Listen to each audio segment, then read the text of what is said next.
Bagaimana mungkin manusia yang disebut makhluk paling sempurna dan memiliki akal sehat ternyata sanggup melakukan kanibalisme atau memakan daging sesama manusia lainnya? Bahkan mereka ini adalah manusia modern yang sudah mengenal peradaban. Berikut 6 kisah manusia yang melakukan kanibalisme. Pertama, Lloyd Backtong. Menurut Daily Mirror, manusia bernama Lloyd Backtong, pria dengan usia 21 tahun ini yang tinggal di Barangay Kasibole, Filipina, melakukan kanibalisme dengan menyantap otak seorang wanita. Dia memukul kepala wanita itu hingga pingsan dengan alat memotong rumput. Setelah tertangkap, dia mengaku memenggal kepala wanita tersebut dan bagian otaknya dimasak, lalu ia menyantap otak korban dengan tambahan nasi. Dia beralasan saat itu dia sangat kelaparan.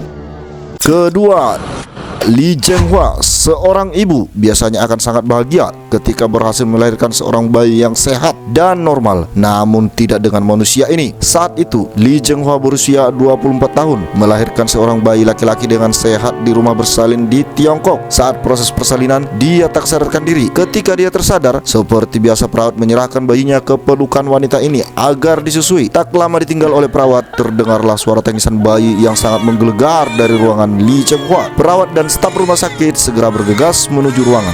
Alangkah terkejutnya mereka melihat Lee Zhenghua sedang memakan bagian tangan kanan bayinya sendiri. Beruntung bayi masih bisa diselamatkan. Setelah itu baru diketahui bahwa Lee Zhenghua sedang mengalami gangguan jiwa akibat diusir oleh ibunya karena hamil di luar nikah.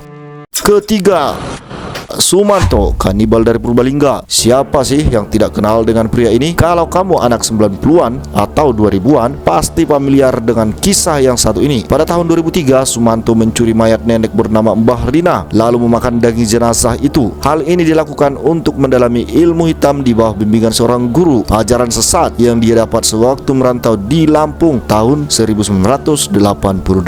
Di persidangan, Sumanto mengaku telah memakan 3 manusia di Lampung dan di kampung halamannya. Rasanya mirip dengan babi, terangnya.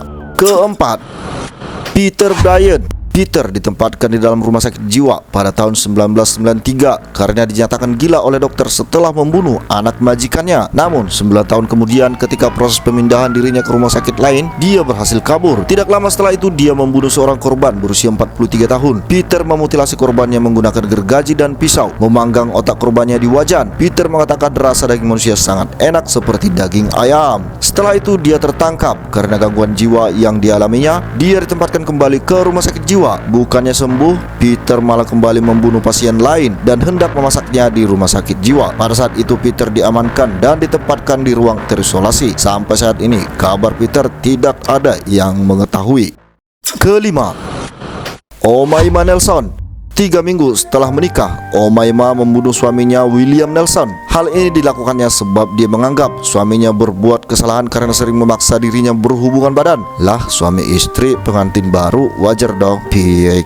Untuk menghilangkan jejak, Omaima menggoreng jari, merebus kepala hingga membuat iga bakar barbeque dengan tulang dada suaminya. Ia mengaku jika daging manusia sangat manis dan enak setelah dia mencoba daging iga suaminya. Kejadian naas ini membuat dirinya mendekam di penjara seumur hidup. Demikian kisah kanibalisme yang CPG rangkum pada kali ini. Bagaimana pendapat Anda? Silahkan tinggalkan komentar di bawah. Jangan lupa like dan subscribe. Terima kasih.